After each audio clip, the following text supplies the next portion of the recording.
मोपेडवर आपल्या लेकीसह जाणाऱ्या महिलेच्या गळ्यातून मंगळसूत्र हिसकावून गेल्याची एक घटना अमरावती येथे घडली आहे।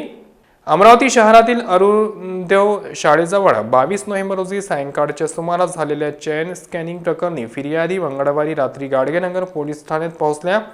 दुचाकीसह आलेल्या लोकांनी आपल्या गळ्यातील 6 ग्रॅमचे मंगळसूत्र हिसकावल्याने 46 वर्षीय महिला फिर्यादीने म्हटले आहे। या प्रकरणी गाडगेनगर पोलिसांनी 25 नोव्हेंबर रोजी रात्री 2 अज्ञात इसमांविरुद्ध जबरी चोरीचा गुन्हा दाखल केला आहे।